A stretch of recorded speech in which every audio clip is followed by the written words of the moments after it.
Entonces, en este, como se dijo en la oración, ver la riquísima herencia vicentina, vamos a ver cuántas biografías hay de San Vicente de Paul. No están, yo esto después lo voy a pasar más tarde. Así ustedes.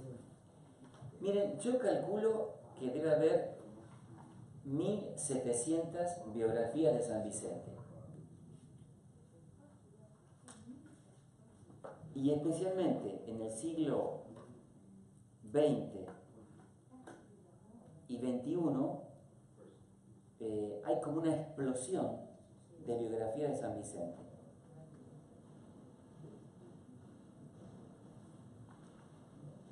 Más o menos de la mano como el número de obispos. Nosotros hasta 1900 tuvimos poco, después de 1900 ahora muchos.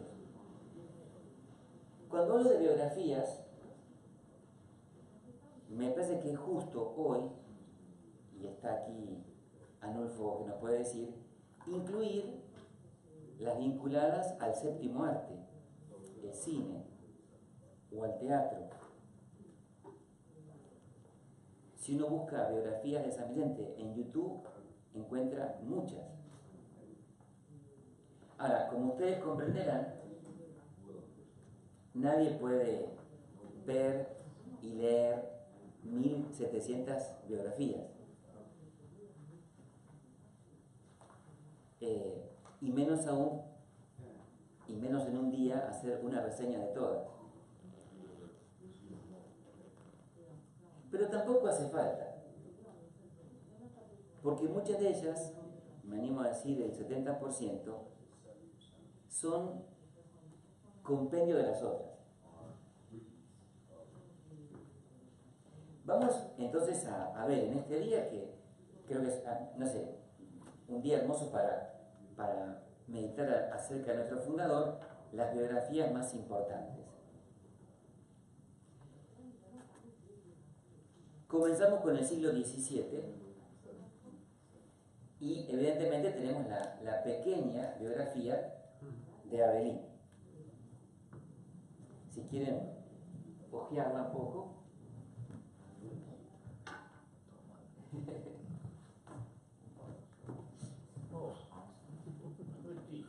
¿Se acuerdan de algún dato de Abelín? ¿Recuerdan algún dato?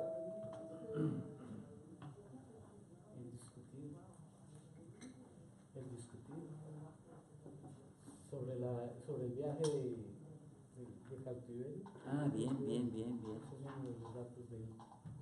Slavery in Africa. Right. Yeah. Yes.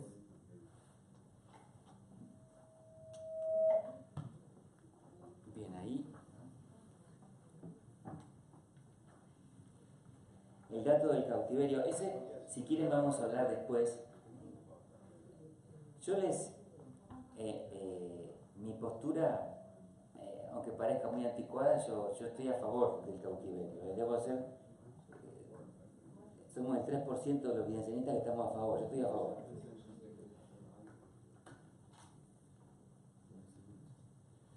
Es el primero de los... Bien. ¿Algún dato más? The temptation against the faith. Bien, perfecto. Ese tema tan misterioso y complejo, sí. Que Abelín relata, bien, interesante. El encuentro de San Vicente, me parece que está en Abelín también, con el obispo, cuando se da inicio, el encuentro de San Vicente con el obispo. Sí, claro, yo no lo expliqué. Cuando ustedes quieren hablar, y perdón que la falta es mía que no lo expliqué, hay un dibujito de alguien hablando, entonces lo apretan y se pone de rojo. ¿Ahora? Exacto, perfecto. Me parece que Abelín tiene ese encuentro del obispo, no me recuerdo el nombre, cuando surge para Vicente la idea de la formación del clero. Sí. que Avelino tiene Sí. también. Sí, en un famoso viaje en la carroza, Sí. que ahí sí. O B, me parece que es el obispo. El obispo de Beauvais, exactamente. Bien, veo que se acuerdan de muchas cosas, así que ante un grupo tan aventajado, vamos a decir algo de la biografía de Avelí. Luis Avelí nació en París en 1603. Provenía de una familia bien, o sea, sus padres y abuelos habían sido consejeros reales y parlamentarios.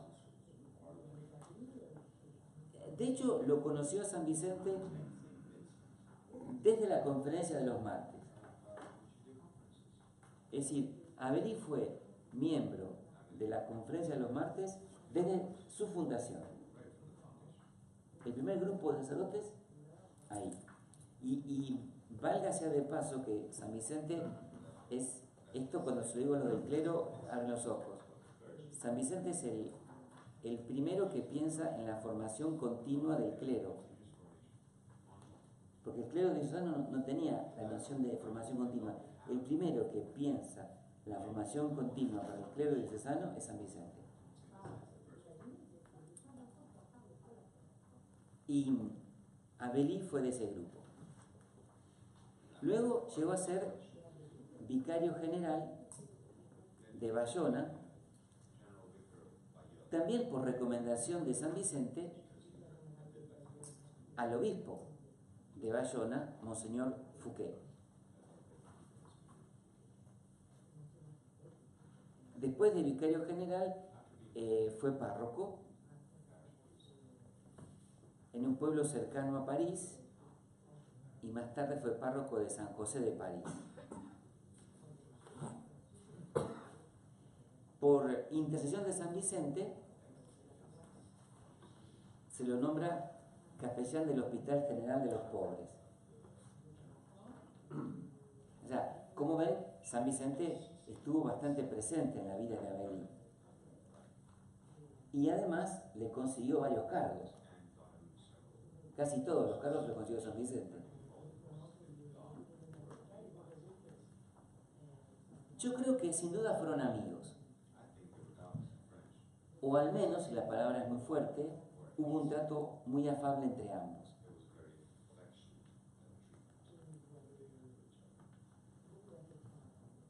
Ya muerto San Vicente, en 1664 lo nombran obispo de Rodez, nombrado por Luis XIV. Al cabo de 4 años, renuncia a la diócesis por cuestiones de salud. Investigando descubrí que fue un ataque de perlesía, que buscando en una enciclopedia médica es una debilidad muscular acompañada de temblor. Lo mismo en París. Sí. Esto es muy importante porque hay que descartar el motivo de que dejó de ser obispo porque no le gustaba estar lejos de París, estar con toscos montañeses. Esa fue una calumnia que se le inventaron los jansenistas y que se repite hasta el día de hoy. En esta casa algunos lo repiten. Yo he debatido con algún miembro del CIEF anterior que todavía sostenía eso. Es más, la calumnia se la inventó un jansenista llamado Barcos. Ahora, el tema es que justamente cuando renuncia como obispo titular, él va a vivir a San Lázaro. O sea, en torno al año 1667, queda como huésped de San Lázaro. Y allí vivió 24 años. O sea que, miren si nos conocerá. hasta que muere en 1691. Generoso, le donó especialmente a los seminaristas de San Lázaro su finca en un lugar llamado Pantén. O sea, dice, bueno, dice, esta finca la dono a la congregación y que especialmente con lo que se saque para que los seminaristas puedan comer y todo. Fue enterrado en San Lázaro mismo, en la capilla. Hoy no queda nada. La capilla de Los Ángeles era una de las varias capillas que había que él mismo había hecho decorar. Y ahí fue enterrado. Nuestro querido Abelí. En el campo intelectual, ¿qué recuerdan de él?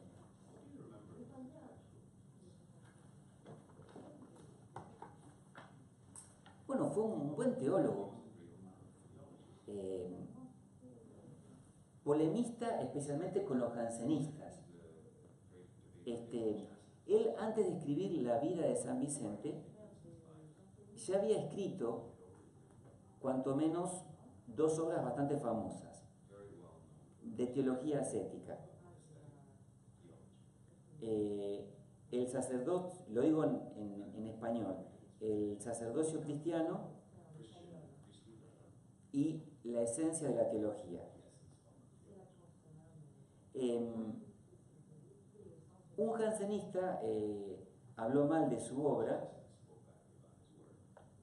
le llamaba, traducido al español es un poco difícil, como el pegajoso Abelí, ¿no? Pero a pesar de lo que decían los jansenistas, la obra tuvo muchas ediciones y fue valorada en su tiempo. Ahora, cuando escribió La vida de San Vicente, este pequeño libro, ¿qué buscaba Abelí? O sea, si uno escribe un libro, tiene un objetivo. Bueno, el objetivo fundamental de Abelí era que se lo haga santo a San Vicente. O sea, es un libro escrito para que sea canonizado. Entonces, la pregunta que se hace a Abelí al escribir esto es: ¿qué grado de santidad tuvo San Vicente? ¿Y cómo poder comprobar su santidad? Es decir, es lo que llamaríamos hoy una biografía edificante. Ahora, para hacerlo, se atiene a la verdad. No busca inventar. Miren, el padre Giuseppe Turati nos dará el retiro. Anoche estaba traduciendo la homilía del italiano al español y va a hablar sobre el culto a los santos, y coincido mucho con lo que dice Turati. Abelí busca que la iglesia lo haga santo, pero va por el camino de la verdad. Quizás uno le pueda achacar a la obra que no subraya la conversión de San Vicente, que a James le interesa tanto esa etapa. Es decir, evidentemente que la conversión de San Vicente sigue siendo el elemento más interesante de su vida. Pero Abelí, no lo pone porque no conoció esa etapa de San Vicente. ¿Se entiende? Ya lo conoció como un hombre de Dios.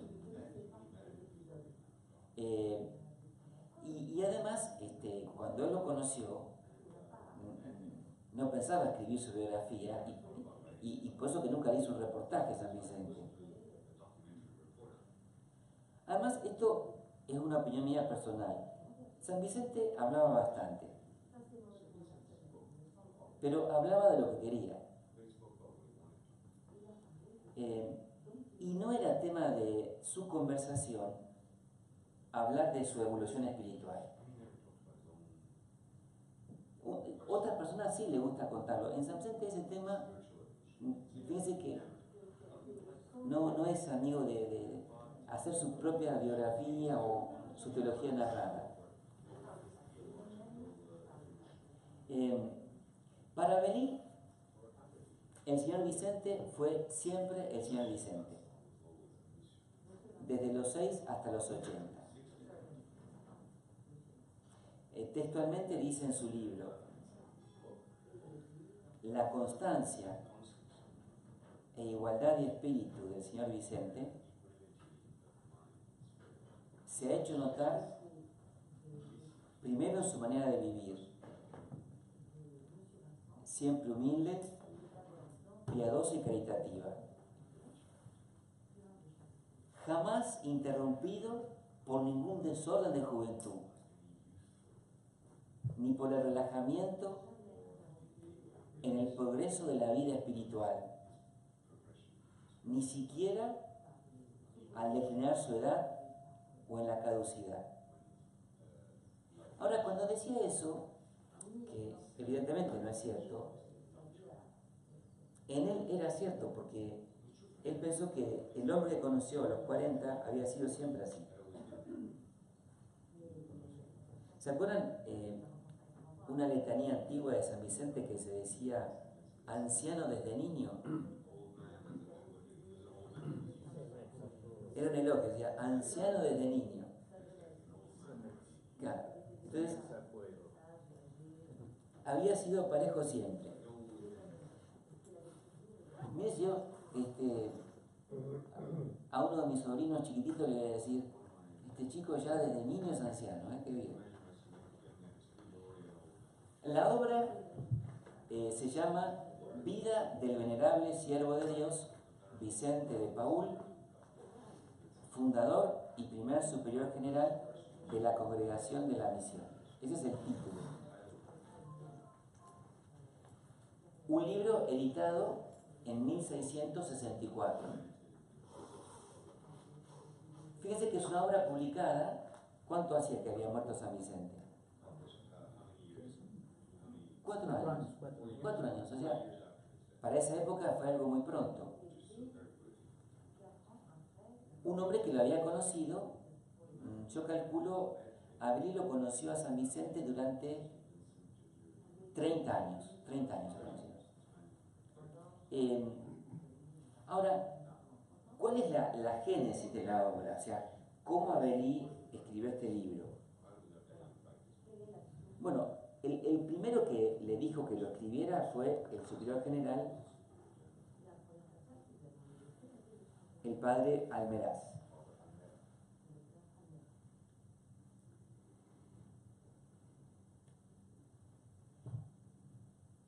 Le ayudaron en la congregación mucho. El primero que le ayudó fue el hermano de Cornú, aquí. En cuanto que le juntó una tremenda cantidad de material. Es como, a ver, si yo escribo un libro y ya viene un hermano que me trae una carretilla de cartas, documentos ordenados. Se calcula que Di Cornú le juntó 3 volúmenes de material. De hecho, en esa obra tan deliciosa que está aquí en el archivo Noticias de la Congregación, se dice muy finamente de Di Cornú: estaba tan lleno de lo que tenía que decir de nuestro bienaventurado Padre que si no lo hubiera llevado habría reventado.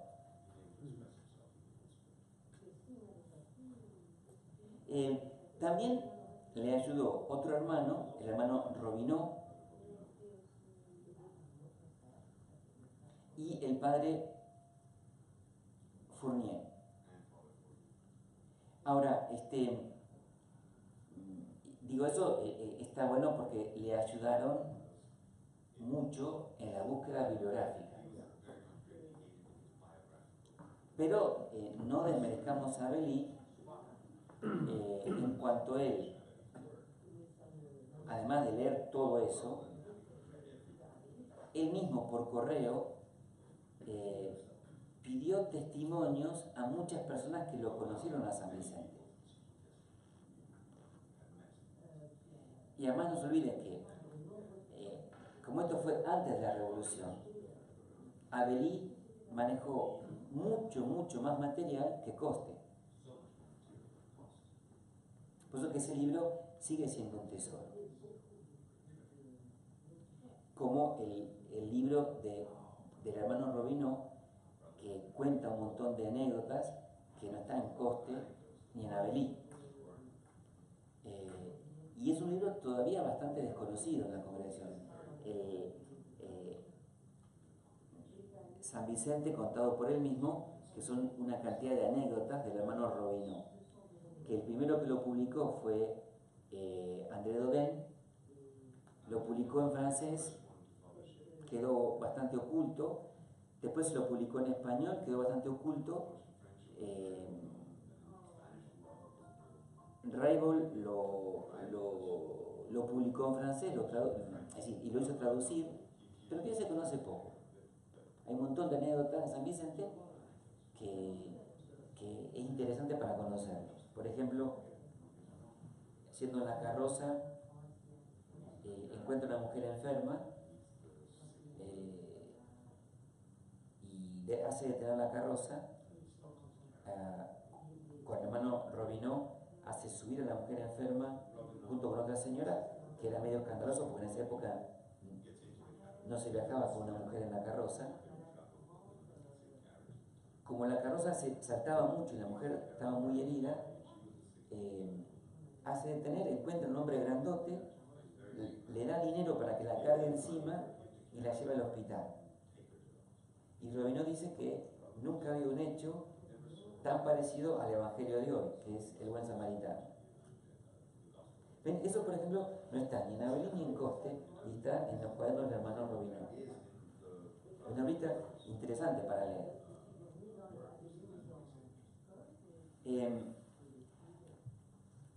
Avelí pudo leer cartas y conferencias de San Vicente muy superior a las que poseemos nosotros. Digamos que este libro tuvo un buen trabajo previo.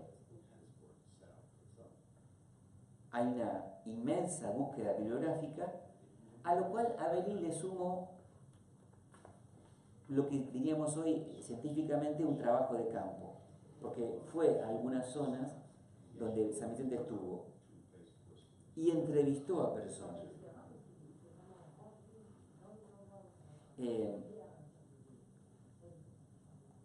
Es una obra voluminosa, por eso que muy poca gente la leyó entera. A ver, si yo, sin mentir, que les va a crecer la nariz, ¿quién leyó entera, de la primera a la última página de Avelí?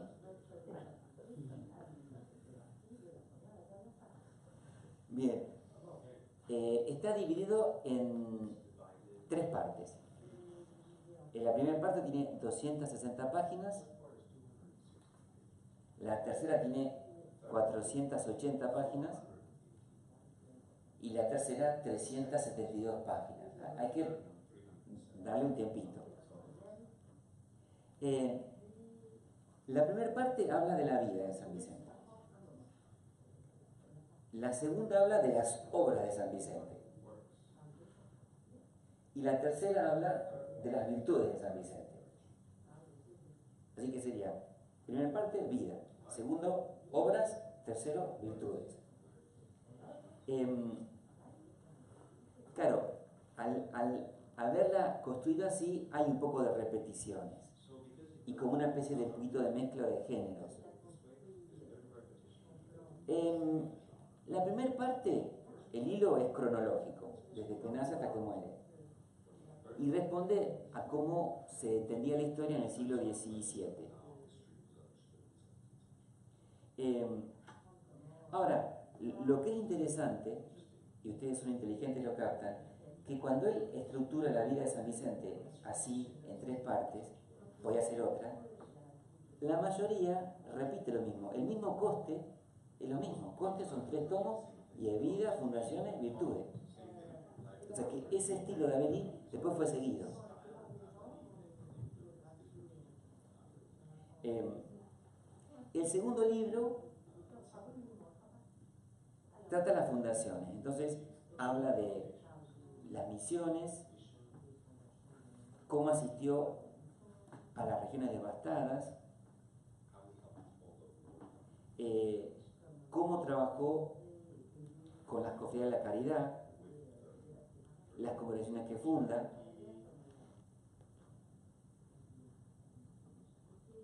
y el tercer libro habla de las virtudes de San Vicente siguiendo los tratados ascéticos de la época. Y además esto después sirvió para el proceso de canonización. O sea, este libro fue utilizado porque habla de la fe, la esperanza, la caridad del Señor Vicente, de su pobreza, de su castidad, de su obediencia, va enumerando casi lo que en un juicio canónico se va pidiendo para canonizar a alguien. Algunas preguntas que puede haber. Muy bien. Bueno, llegamos al primer recreo. Bien, ¿alguno se durmió?